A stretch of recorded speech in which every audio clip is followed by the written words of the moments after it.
For more, let's bring in Casey Newton, Silicon Valley editor at The Verge. Casey, good afternoon to you. I mean, it's a clever tactic to re-quote some of Sorkin's own words back to him, but that would be if it was just a private argument between the two of them. And of course, it's much broader than that. So what are the significances of Twitter taking the step that they did yesterday, and will that force Facebook in due course to follow suit? It's an interesting question. I suspect that in the end, Facebook will be forced to make some kind of changes to its political advertising policy because it has just been under relentless pressure to do so. And Facebook is a company that is usually pretty sensitive to public pressure. When it comes to Twitter, that's a company that made less than $3 million this year on political ads. So it wasn't that big of a deal for them to say they weren't going to take those ads anymore. But it did ratchet up the pressure on Zuckerberg to explain himself, and it made him vulnerable to critiques like the one that Aaron Sorkin levied today.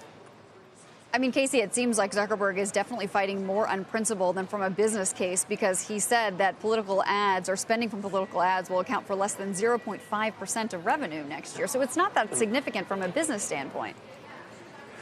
That's true, except in this way. The moment that Facebook decides it is going to send those political ads to be fact-checked, it's going to enrage people on both the right and the left. Some people are going to say they made the wrong call, and it's just going to create endless news cycles where they're being forced to defend their political judgment. So while I do believe that Zuckerberg believes in free speech, I think he's also working very hard to keep Facebook out of all of those debates. Now, of course, what's been very funny is that by trying to avoid all of those debates, he's been sucked right into another one.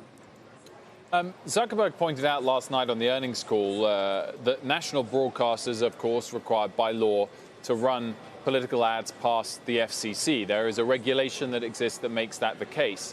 I guess what he's sort of implying by mentioning that is if you change the rules for us, then we'll abide by them. Is that really what's at issue here?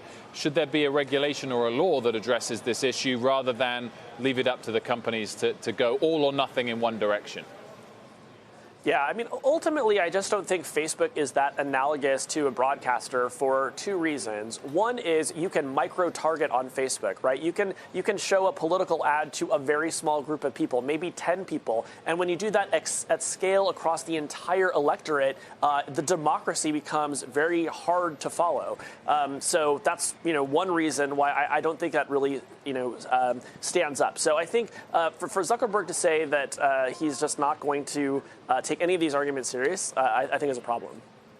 But to your point then, Casey, would that not mean the result should be even more restrictive regulation for a social media company than for a broadcaster? And throw in the points that the likes of Roger McNamee have made many times on the show, that the power of those advertisements is much higher on social media, in the same way that in the 50s when television and radio was growing, all of a sudden, people felt that was much more powerful than print media, and therefore regulations around it when it relates to political commercials should be stricter than it was for print media. I think that's exactly right for the other reason why Facebook is different, which is just the speed at which these ads travel, right? Like the minute you post it on Facebook, it can be instantly shared around the entire world. So I do think that there needs to be a higher standard there, and the entity in the best position to figure that out is probably the U.S. government.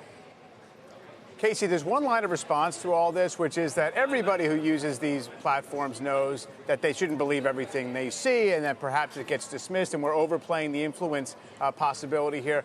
But if advertisers, political or otherwise, see return on investment and they're spending on these platforms, doesn't that push against the idea that it's just noise that nobody really takes to heart? It does. I think, we can debate all day how effective these ads are, but clearly advertisers wouldn't be buying them if they weren't getting some sort of ROI. But I don't know. I think at the end of the day, the question is, does a company like Facebook want to be in the business of profiting off of misinformation? Because as we've seen over the past month, it's just creating unending PR headaches for them. So they're going to have to figure out a way around that, whatever the ROI the advertisers might be getting is.